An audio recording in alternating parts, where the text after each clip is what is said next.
Today is Thursday, February 10th, 1994. I am Ellen Kotlow from the Holocaust Survivors and Friends Education Center in Latham, New York. I am in the studio of Capital Cablevision in Albany, New York to interview Beno Sternlicht.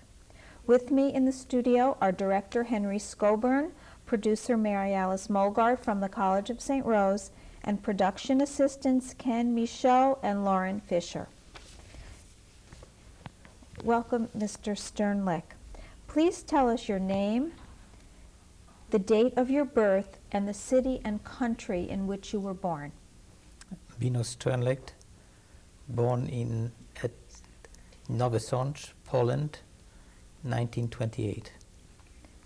Will you tell us a little bit about your household before the war? First of all, the city in which we lived is a relatively small city, not very far from a major city, Krakow. My family was a very wealthy family, and so we had all of the benefits of good life in Poland. My father happened to be one of the largest exporters in Poland before the war. I went to a Jewish school, actually a Hebrew school, in the city, where there were a number of religious Jews and also non-religious Jews living. What did your father export? A variety of different products, wood articles, beer, various drinks, Polish ham, and many other products which were exported from Poland. Was there a synagogue in your town? Yes, there were in fact two synagogues in the city, one highly conservative and one somewhat more liberal. Did you have friends that were not Jewish? Yes, I had a number of friends that were non-Jewish, although most of my friends were Jewish. How did your Jewish life affect you? Well, first of all, the friends that I associated with were mostly Jews. Secondly, we were always having problems with the number of the Christian students. As we were going to school, there was always often some beating by the Poles against the small children. So there was a variety of different incidences that used to occur. There was a park in which there were both Jews and non-Jews, and very often the Christians would indicate that the park was theirs and that the Jews were not supposed to go to the park, and a variety of different things that happen in many of the cities in Poland and other parts of Europe. As a child, do you specifically remember any anti-Jewish acts against you or your friends? Oh yes, I mean there were numerous acts of violence against Jews, both especially the highly religious Jews, the ones that used to have payas, and many Christians would come over and laugh at them or cut the payas or do anything that they could to create problems. Can you describe other examples? Yes, I mean very often, for instance, on Saturdays there would be stoning of people that were going to the synagogue, that used to walk to the synagogue. So there were a variety of problems of this kind that used to occur. Did this happen before Poland was invaded by Germany? Oh yes, there used to be probably as much anti-Semitism in Poland as there was in Germany. Poles are notorious for being anti-Semites, and this was the variety of different problems used to occur, and not just in the city that I lived, but throughout Poland. Do you know how your father's business was affected by this? Well, since he did most of the business as export, the business was not critically affected. If he was going to be selling most of the goods in Poland, it may have been affected. He used to employ a very large number of Christians and Jews in a number of the plants that he operated. And how was that relationship? As far as the relationship at work, that generally was fine. The problems generally used to occur outside of work, especially from people that you did not know at all. Okay, very often they would throw rotten eggs, for instance, or rotten food at the places where the Jews congregated, or the places where Jews used to go. But this was a common thing in practically every city in Poland. So it wasn't just something that occurred in our city. Please tell us about your mother. Okay. My mother was an oral surgeon, and she actually came from a very poor family. And she lost her parents, and her brothers raised her. It was very unusual for a woman to, first of all, to be a doctor in Poland, okay, and also to come from a rather poor family. But she was actually a very brilliant student. Managed to do that. Did she practice her career? Do you remember? Yes, she practiced her career, and in fact, she lost her life because she practiced her career. When the war started, she was called to Warsaw to go into a hospital and to work over there, as was my father, who was a Polish officer. He was also called to the army. So I went with my mother originally because my father was called to the army, and so that's how I went to Warsaw with her. Do you remember the year you went with your mother? Yes, 1939. In 1939, you and your mother went to Warsaw, and where did your father go? Well, I don't know where he went, because he went with the Polish army. He was, as I said before, he was a Polish officer. So. Do you have a recollection of when Germany invaded Poland? Oh, absolutely. Well, of course, the impression that we all had at the time when Germany invaded Poland was that it was going to be a few days, and the Poles and the French and the British were going to quickly solve all the problems of the war, and Germany would be out of existence. Of course, this didn't happen. Can you tell us what you saw? Well, the first thing that happened was my mother decided that it would be best if I went back rather than be in Warsaw, that I went back to the city from which I came. So she sent me with my friends, okay, our family friends really, back to Nowy-Sacz, where we lived. Okay. The Germans, of course, very rapidly moved through most of Poland and occupied practically the whole of Poland. At the same time, the Russians moved in from their end and occupied the other part of Poland, which is sort of a division between the two. The Germans moved quickly into our city, and my friends and I were hidden for a while.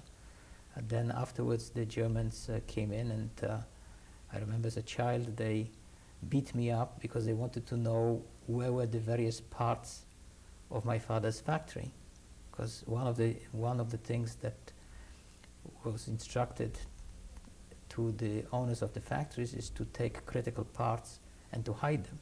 Okay, I did not know where they were, but of course they didn't believe that I didn't know it, and so that was the first act of brutality that was levied against me. What happened? Well, after the beating, and of course, as I said, I did not know anything where it was. They let me go, and I went back with our friends. What did you feel like then? Were you very scared? Of course, I mean, I was 10 years old, so I was very scared. Do you remember that?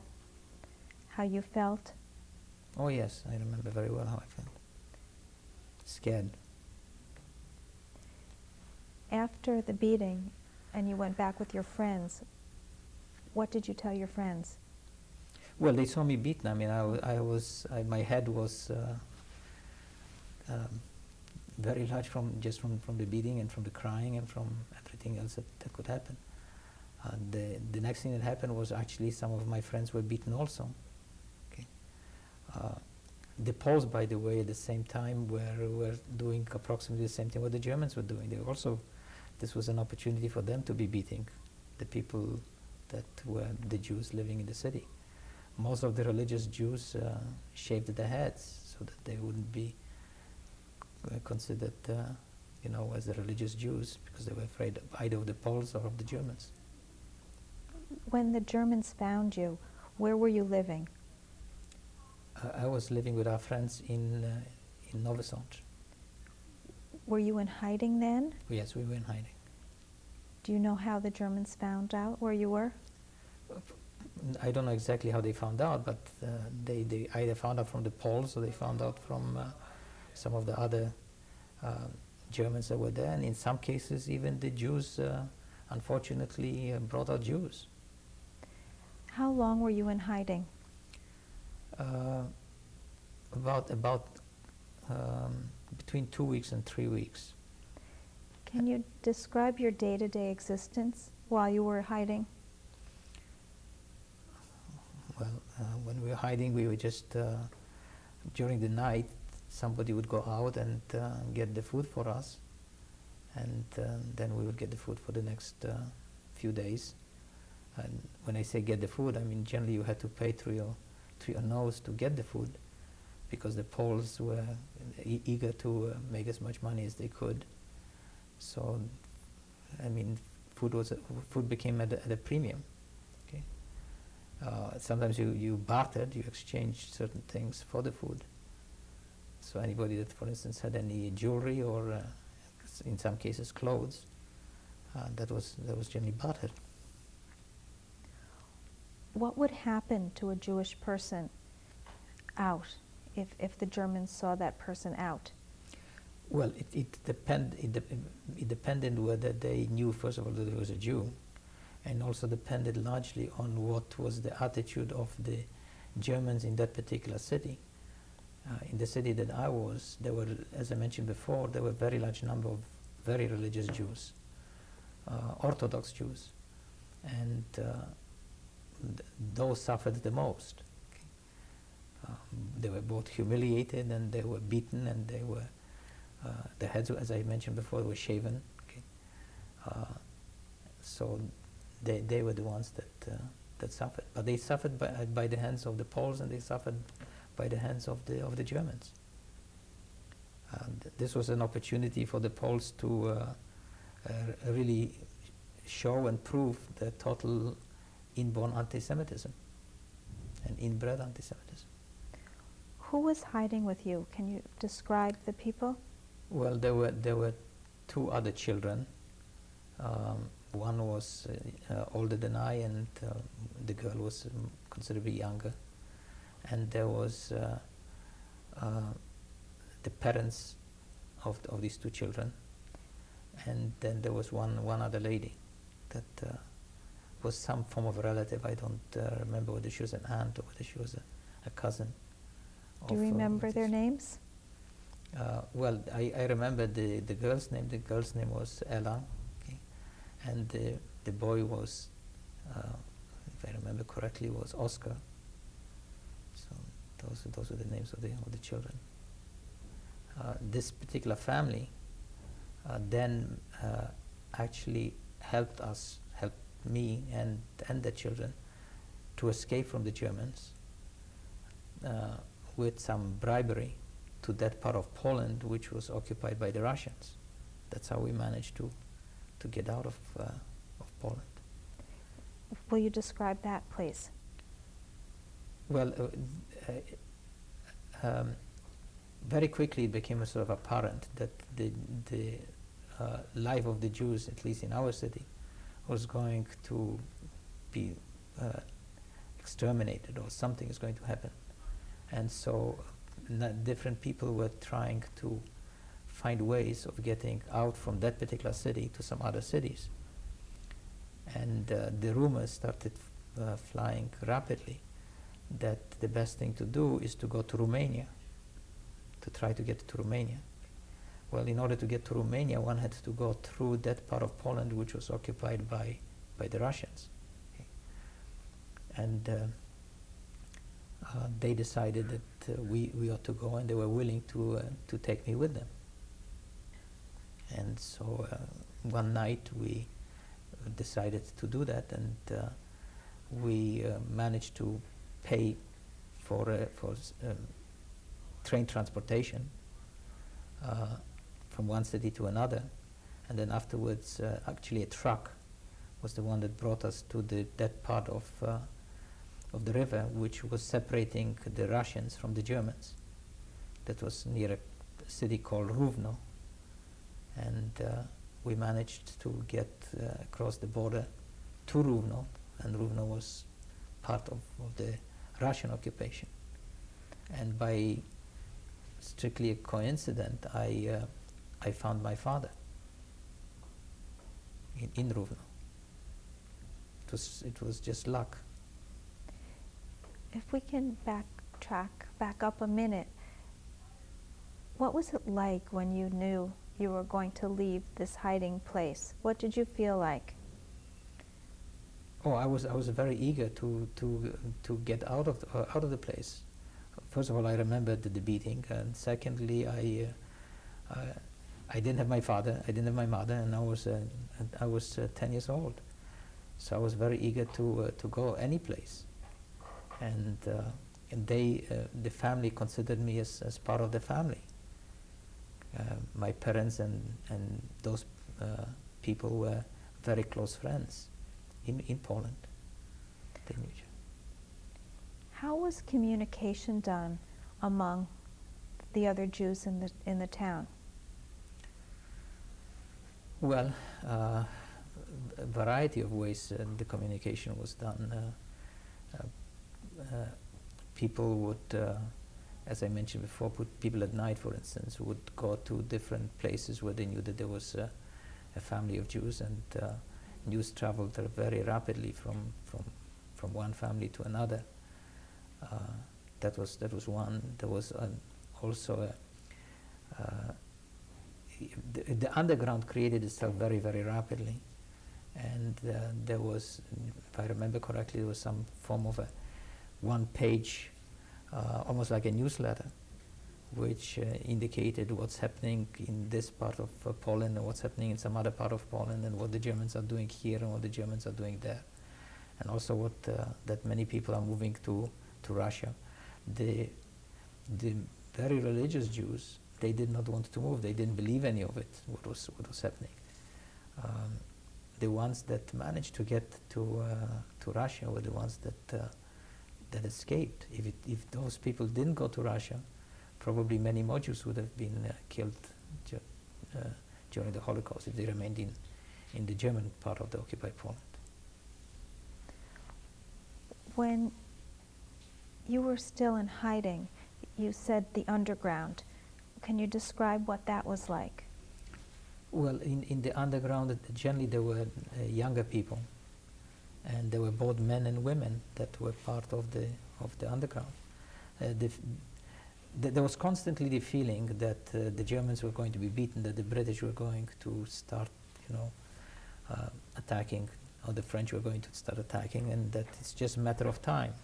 It looked like, maybe it's no longer the 3 days that the war is going to be finished, but that's going to take a few months. Okay, not few years, but few months.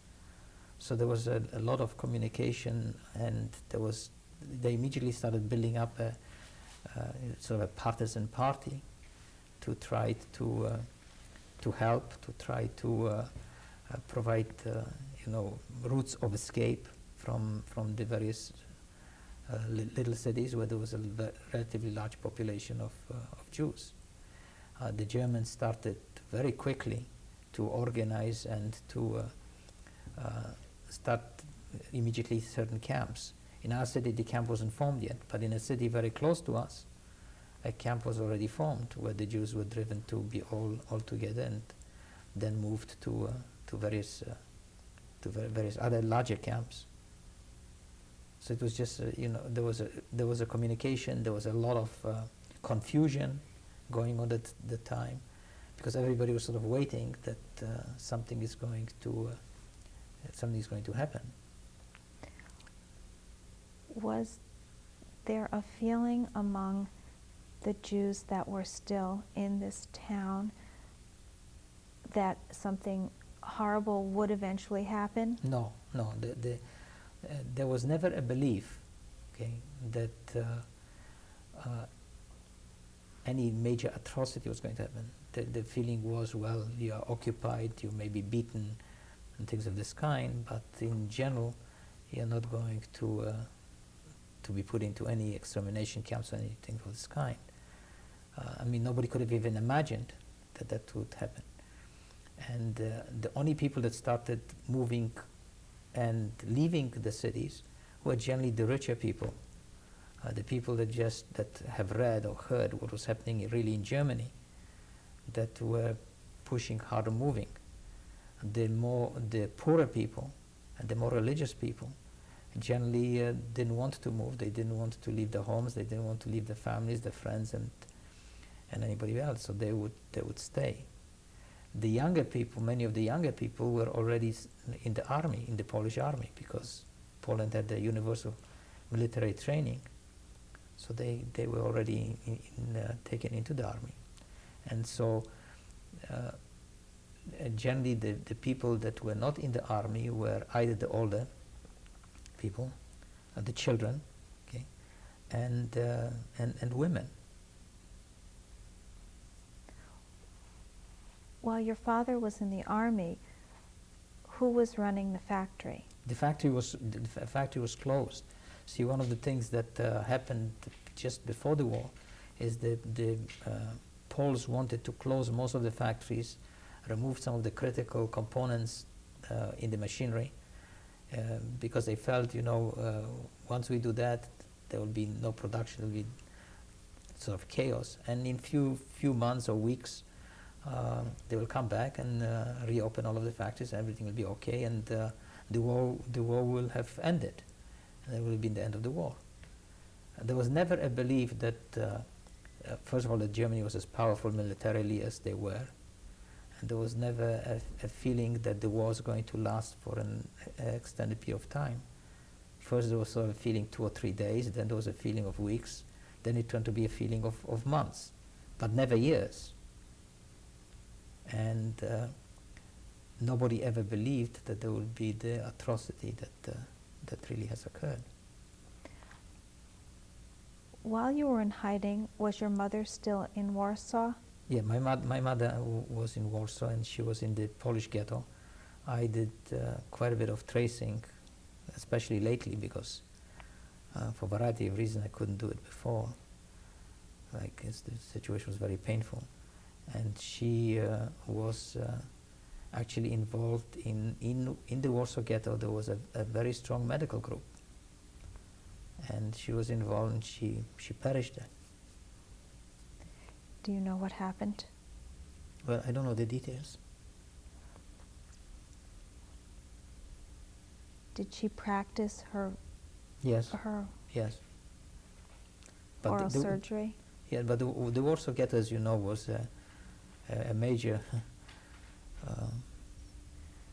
major upheaval in Poland. It was the true martyrs of the Jews. When you went first with her to Warsaw, what happened there with you? Well, there also we had to go into hiding, and that's the reason why when she saw that we really that the Warsaw ghetto was going to be formed very quickly, she wanted me to go back, because she felt that I was going to get back with my father, and then afterwards worry about what happens after that. And so she wanted me to get back to my home, and where I had friends, clothes, and everything else, rather than being in Warsaw. Also, there was at that point already a strong feeling that the Warsaw ghetto was going to be probably annihilated. And there was sort of very quickly a feeling that problems would really be major ones in that city. because the Germans were going to really give a lesson to all of the Poles and to all of the Jews and to everybody else, and the Warsaw area was going to have more publicity than a small city like Nowy-Sacz. So there was considerably more concern about that. Do you remember your stay there? Where were you? Where were you hiding?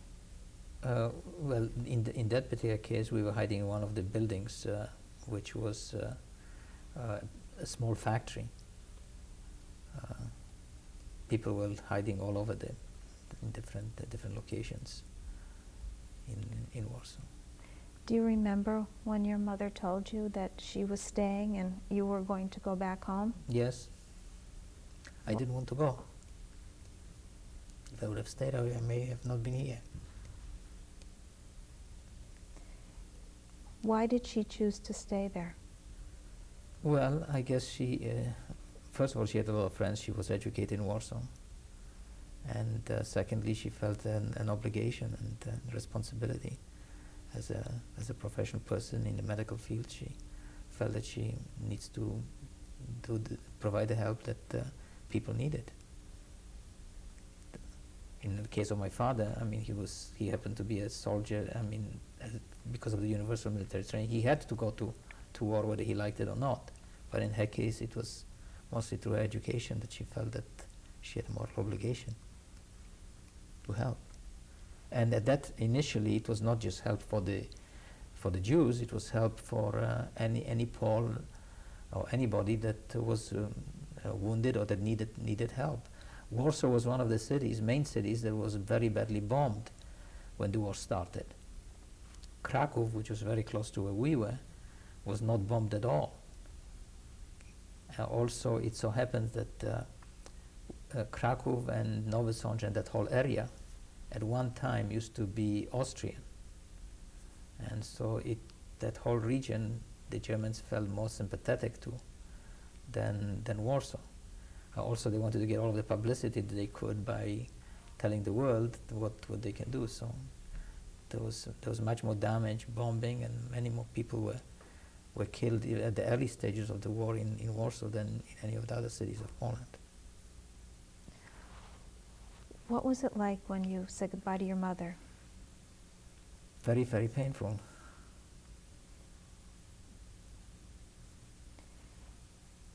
And how did you get back to Nowy-Sacz?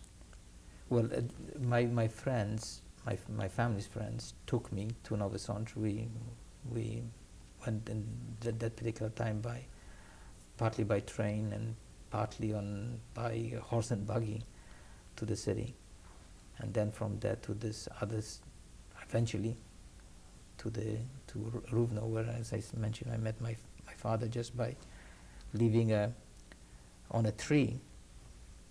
There were messages: father looking for a son, son looking for a father, brother looking for somebody.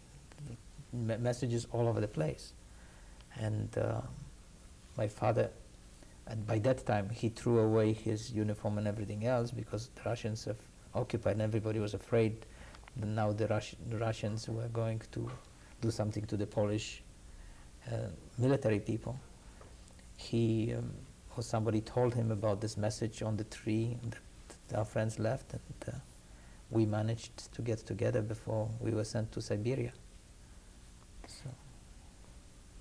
So when you met your father, were you in hiding there? No. When we were in Ruvno, we were not in hiding. Where were you living? We were living in a small room, all of us together, in one of the residential houses. And what was it like when you saw your father? Well, this was a tremendous relief. I mean, at least it was part of my family. 'Cause, at that point in time, I wanted to be close to one parent or another. Although at 10, I was already a grown-up man. What was your father doing then? Well, he wanted to make sure that they did not know that he was a Polish officer, because the first thing that the Russians did was to send the Polish officers and and few other people immediately to Siberia. We moved quickly from the place I mentioned, Rovno, to a place, to another city, much larger city called Lviv. And over there we got a larger apartment, and it was at that time that the Russians moved in, that a lot of the troops, just before they started fighting the war with Finland, and they wanted to have these troops as quickly eliminated. These were troops that were the troops on the various Russian borders, and they really wanted to have them as the first group of Russians that would be exterminated, I would say. So they quickly moved these troops, and they started needing space for them. So many of the Poles were sent to Russia in order to provide living accommodation, living space for the Russian troops. Okay. And we were one of the early waves of people that were sent to Siberia. Because we didn't live. See, they knew that we came from the part of Poland which was occupied by the Germans. So since we were basically like immigrants to this particular region, this was the group that was sent first. Who paid for your living, your accommodations, the food? It was all barter. It was all barter. Did your father have money from the factory that he took with him? He didn't. He had the only thing that he had was some jewelry and a few other things. We left everything when we ran away, and of course when he went in, became an officer. I mean, he didn't take anything with him. Okay. So there was, I mean, he had some dollars with him, and he had some jewelry. In fact, my wife has one of the rings. Did the other family move with you? Yes, they did, and they were also sent with us to Siberia, but they were sent to a different location in Siberia than we were. How did you get to Siberia? By train. Did your father explain to you what was happening at all? Well, yeah, I mean, yes, my father gave me some insight into the things. Again, keep one thing in mind, that during that period of time there was a tremendous amount of confusion. Nobody really knew what was happening, what would happen, etc., etc. And he always felt that we would be able to get out from them, because the one thing that he did have with him was an international passport, and he had a permanent visa to England. So that was one of the fortunate things that he had, and plus he had, as I said, a little bit of jewelry, and he was sent to, and they knew that they quickly learned that he was experienced in variety of different businesses and manufacturing. So they sent him in one part of Siberia to work in one of the factories, and they sent me to school. And probably if I would have remained over there for a very long time, I would have been a very, very staunch Russian, because for good students they gave you special benefits. I remember getting all kinds of chocolate and food and everything else, which I used to bring to my father, which he didn't get. Where did you live in Siberia? We lived in a camp. Was there enough food? I used to get enough food. He didn't get enough food, but I would say it was possible. It was acceptable. Did he talk about your mother? Yes, occasionally. Did he know where she was or what was happening? No. but we managed to get out of Russia. I mean, rather early. In fact,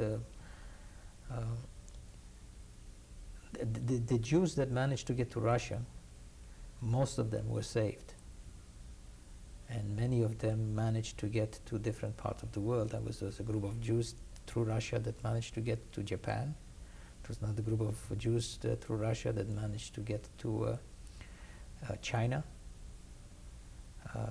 And we were fortunate enough to be able to get to Turkey. How long were you in Siberia, and what was the year? I was in Siberia from 1940 to 1941, a little over a year. And then why did you leave Siberia? Well, we were not crazy about living in Siberia. Aside from the weather conditions, the other conditions, my father always wanted to get into some democracy and out of this whole mess.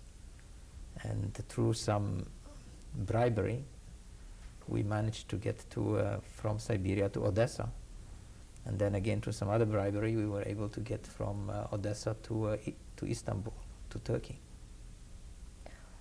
Was it just you and your father that went? Just me and my father. How did you get there? Well, we got to Turkey with a ship from Odessa to Turkey, to Istanbul, Constantinople. Mm-hmm. And at that point, the Turks turned pro-German. And so we were going to be thrown on the no man's land between Turkey and Bulgaria. And nobody escaped from that no man's land. Either the Turks or the Bulgarians shot everybody. So my father and I ran to try to get a visa to get out of Turkey. But our allies, the British or the French, were not willing to give us anything. So we ran into the Dutch consulate. And the Dutch consulate, an old man, I guess, had pity. Maybe it's because of seeing a child, or my father. He gave us a visa to Batavia. Batavia is Indonesia. And then we said, we are not going to go out of the consulate until you save us or help us or do something. And he sent one of his people to the British consulate, and they gave us a transit visa.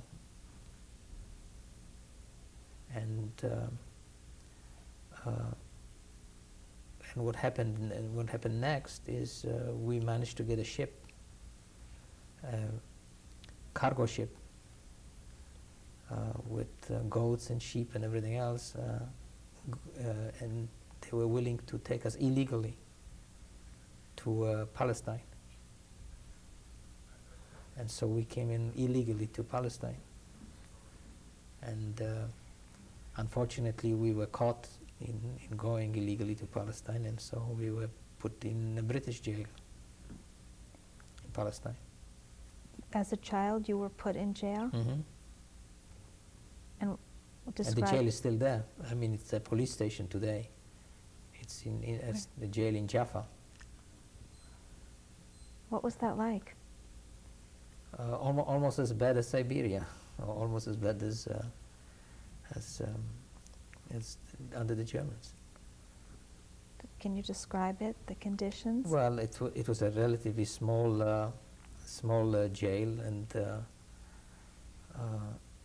it was packed with both people that were murderers, thieves, and illegal immigrants.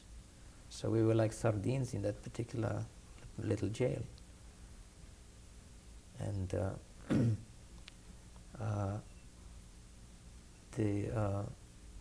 we then again, through some persuasion and some limited money, we managed to get on camel and on truck through Jordan to Iraq, because we were going to Batavia now. And that's when we got to Iraq, and then from Iraq got to India, where I spent large part of my childhood in India. What year did you arrive in India? In 1942 And you stayed there for how long? until 1947. When did you find out what happened to your mother? I found out what happened to my mother. Actually, I found out what happened to my mother when I went to England from India to England in 47. How did you find out? I had some relatives who gave me the information. What happened? Well, all that I know is that she was apparently one of the bravest person in the Warsaw Ghetto, and then she eventually perished. And lately I found out more information from Yad Mordechai, which is a kibbutz in Israel, and also from Yad Vashem about her and about some of the friends. And there is one survivor who was a friend who I'm trying to still locate, which I hope I will next time I'm in Israel. So you went to England, and in what year did you come to the United States? 49. Would you like to tell us how you view life now after spending such a difficult childhood? Well, that's a loaded question. I view life as made up of ups and downs, with many completely unexpected situations occurring, and and probably the most important thing that we have, aside from our health, hopefully that's the number one requirement, is education. I don't think that there's anything more important than good, solid education and better understanding of what is life all about and what is the world all about. Outside of that, it really does make a tremendous amount of difference whether you are very rich or very poor, because happiness is not related to richness or being poor. So once we have health and good education, with little luck and little sweat and blood and tears, generally most people will manage to succeed in most parts of the world. So that's basically how I view. I think I have formed a very important part of my code of ethics in India. I consider India almost like my second home. It's an unusual country with tremendous diversities, with probably the richest people in the world and probably the poorest people in the world. And it is important for every one of us to really establish our own sense of values, what is and what is not important in life. After experiencing anti-Semitism in Europe, are there ever times you experience it today in the United States? Occasionally. I would say that in United States is probably far better than most other parts of the world, but the answer is yes. I mean, you experience anti-Semitism every place. Okay? And mostly it comes from people, unfortunately, that are not well educated. They form certain opinions about who are Jews, what do they do, etc. And those opinions very often create many numerous problems. Okay, So I would say anti-Semitism exists every place, and one has to be cautious and aware of it, and hopefully in time educate the others not to be anti-Semitic.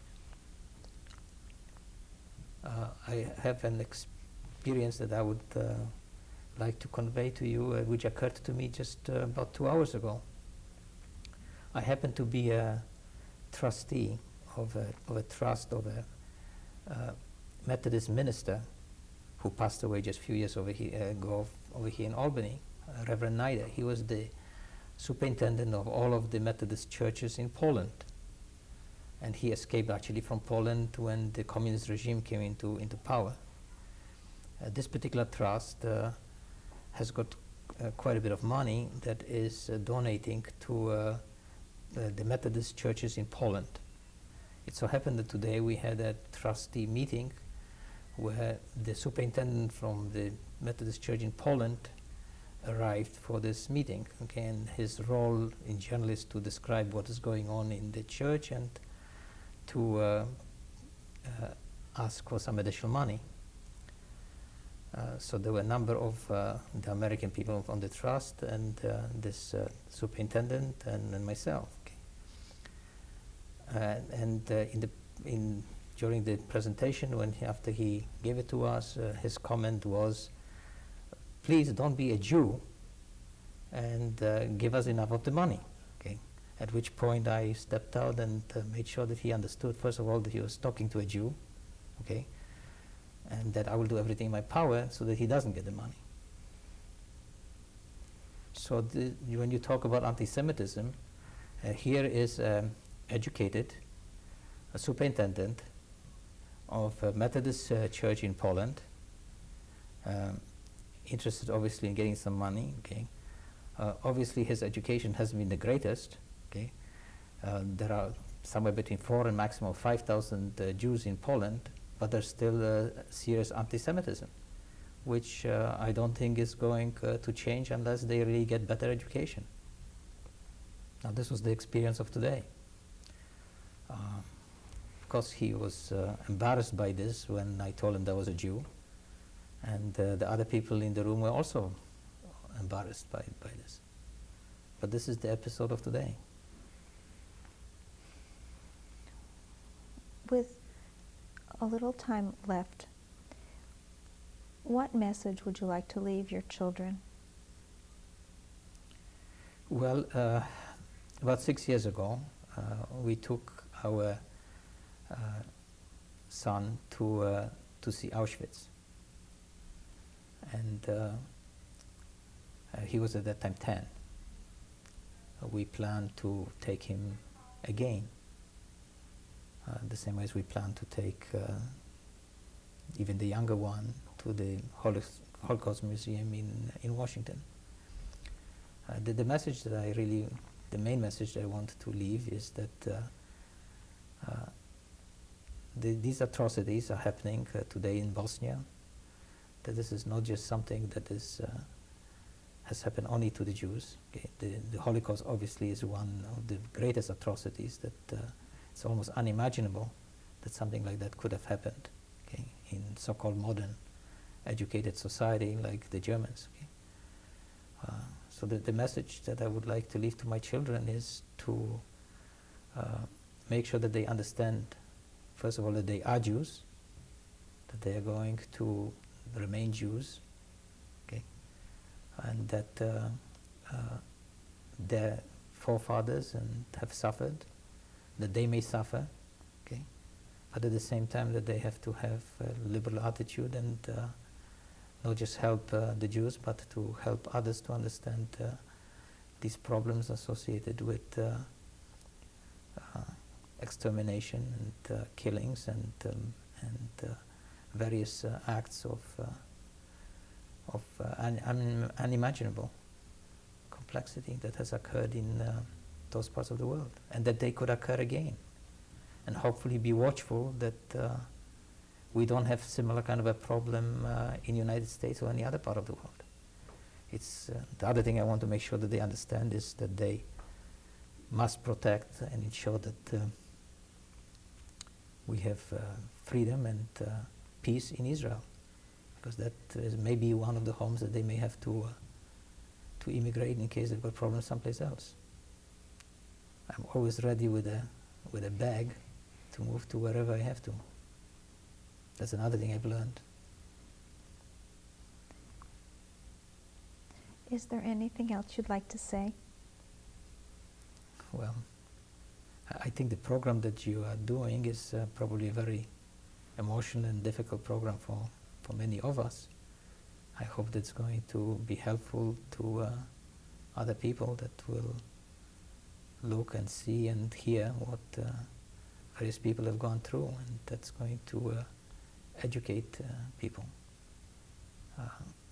My family and I have strongly endorsed almost anything to do with education associated with the Holocaust, and we will do everything in our power to continue supporting this activity, because I think it's a very important one. And when this group of us disappears, it's going to be a question of how we transfer this message to the next generation. Thank you very much. You're welcome.